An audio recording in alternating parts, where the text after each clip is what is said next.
Hello, everyone, and welcome to the Flow Over Fear podcast, where it is our mission to help you to rise above fear and realize your ultimate potential in leadership and life. I'm your host, Adam Hill, and it is my goal to share with you the human side of high performance.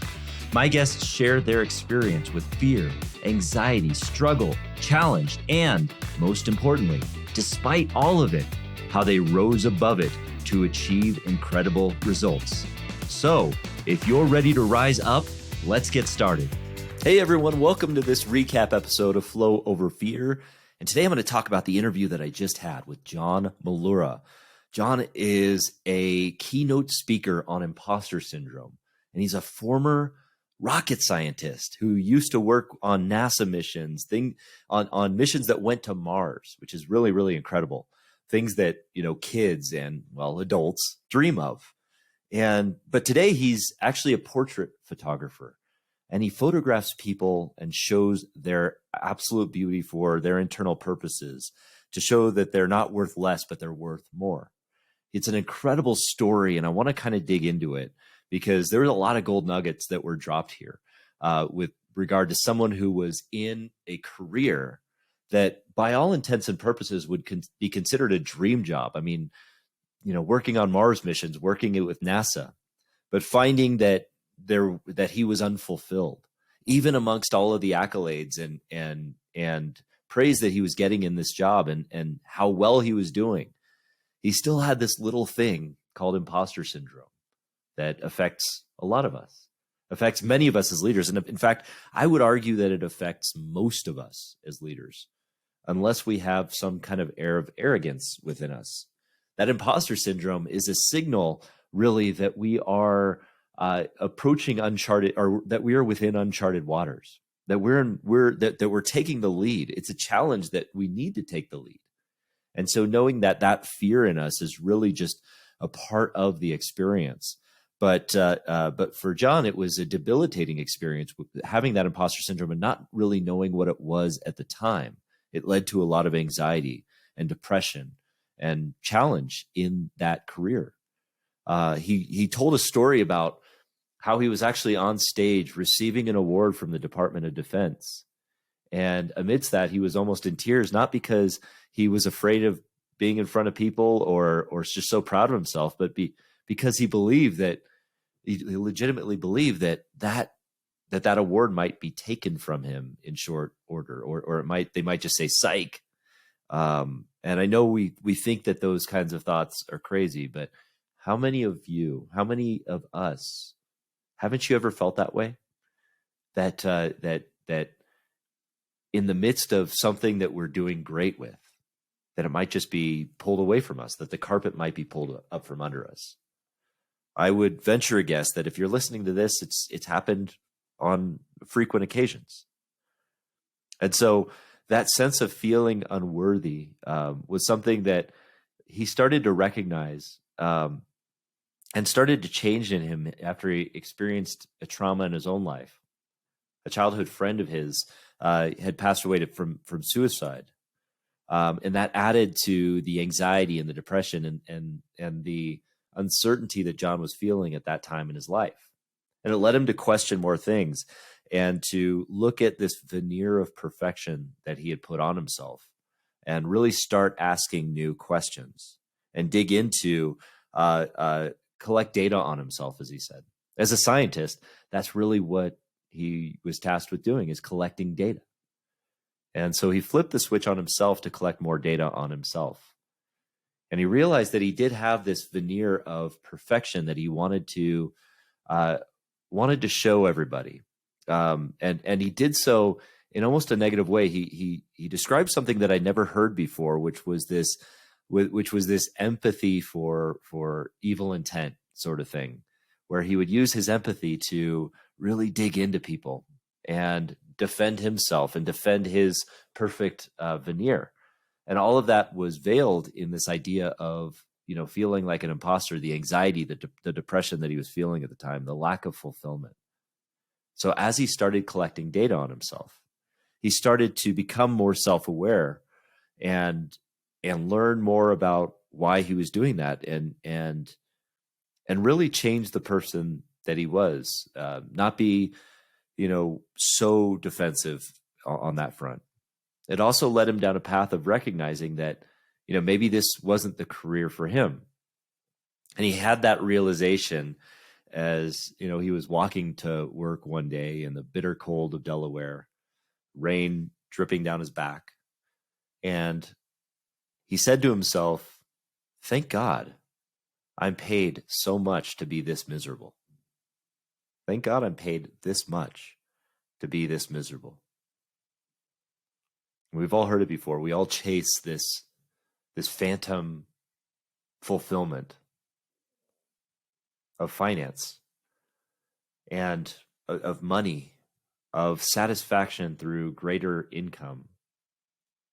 But in every instance where I've heard that people have put money over their values or over what they want to become, in every one of those situations, it's led to the four-letter F word that we all hate, F-E-A-R, fear and anxiety and unfulfillment.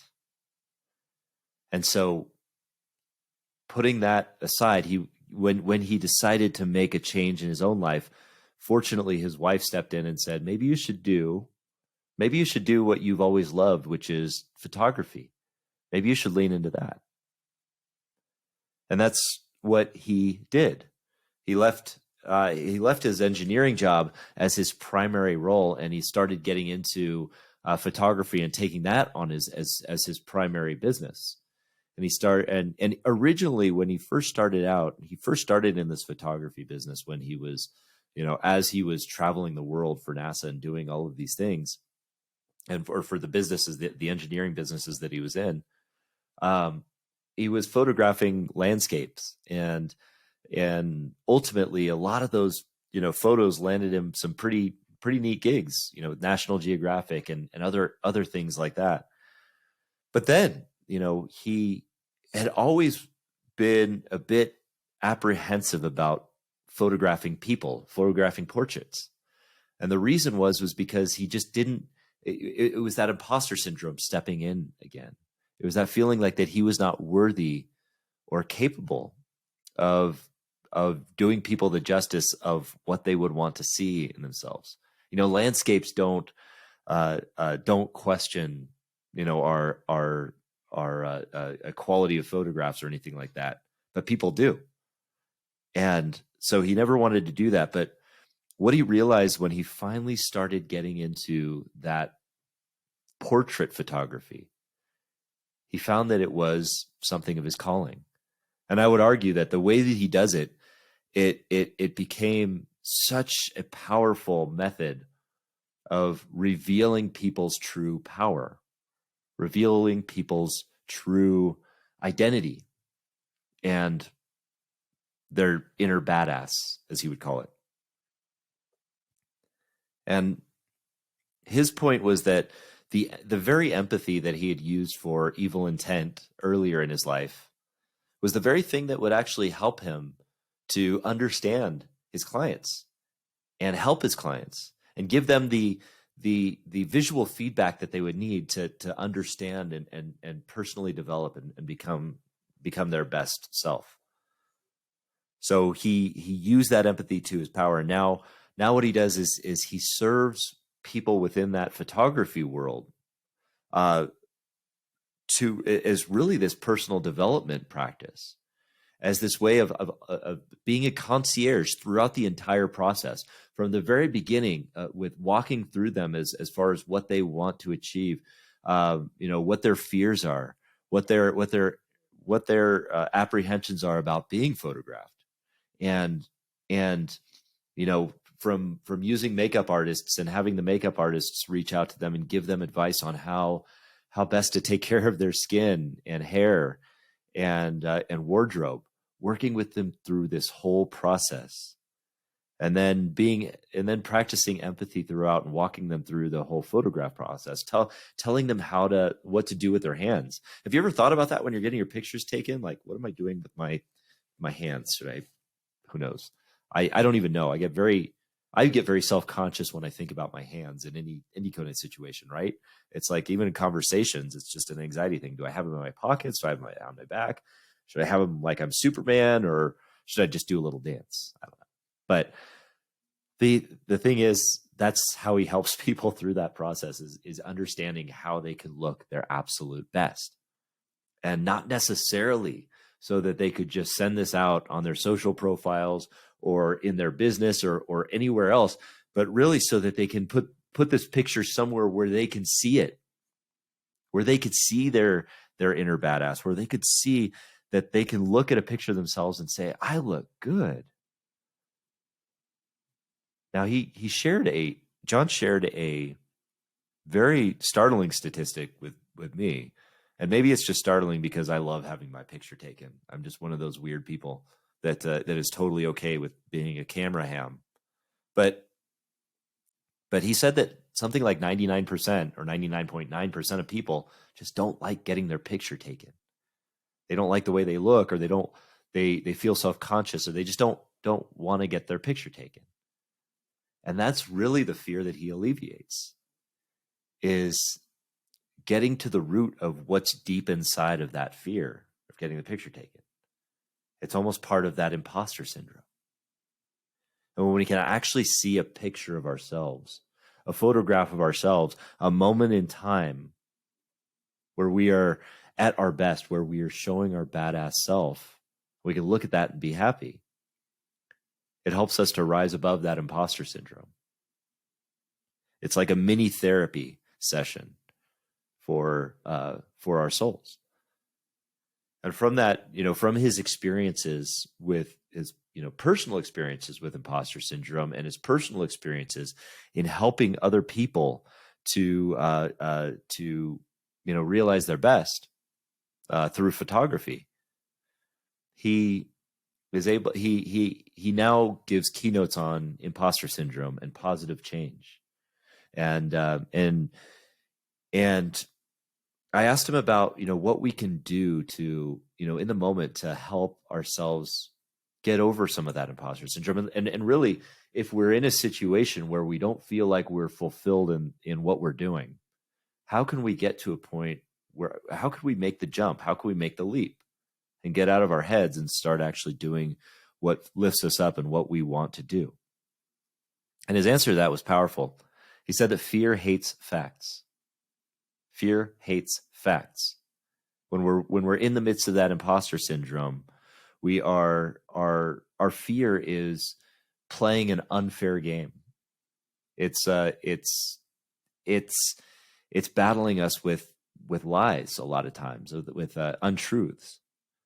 And in order to look at how that might be a signal for us to rise above it, we can write down areas in our lives, situations, small or large, over the course of our history, where we've been badass, where we've been awesome, where we've excelled, where we can make ourselves proud. Just write down 30 of those things. And this comes from John Acuff, who's also a speaker and an author, and a coach. But he tells us to write down those 30 things that make us awesome. And, maybe 3 or 4 or 5 into it, we feel uncomfortable. We feel like we're not making progress. But anytime you lean into that positive, that's where flow can come from. If you just keep going with it, flow can arise from that. And then things just start to vomit out. Good things just start to come out, and you start to remember areas of your life where you were awesome, where you were the best. And then by the time you get to 30, you can get on to 40 and 50 and 60 and 70 things. And then when you realize that, when you have that list in your hand, you can look at that and say, I am awesome. And this imposter syndrome, though it is part of the experience, it is not debilitating. It is something that can drive me forward. It is a signal where I might be leaning into something that is uncharted territory, but that I will pave the path to make it a success. And ultimately, that may put us above what John Acuff calls our noble obstacles. Those things where that may prevent us from making a change in our lives, because we think that we're doing the good thing for by staying in the position that we're in instead of making the dramatic change. Things like staying in a job that is unfulfilling because of the income, because of the things that it's providing us, instead of acknowledging that we may be able to do well in the thing that we want to achieve, that we really want, that we really desire, that may be God's will for us. And that's another actual theme that comes along with a lot of these conversations I've had with high achievers, including John, is that faith plays an important role. Faith plays an important role in a lot of these changes and a lot of these transformations. And it's not because this is a religious show or anything like that at all. By no means is it. It's just, this is simply a very human show about how we can rise above our fears and achieve our best lives. But one of the themes that's come up in that is that a lot of the transformations that have happened in people, a lot of the ways that they've risen above fear is through faith in a higher power of some kind. And that was true of John.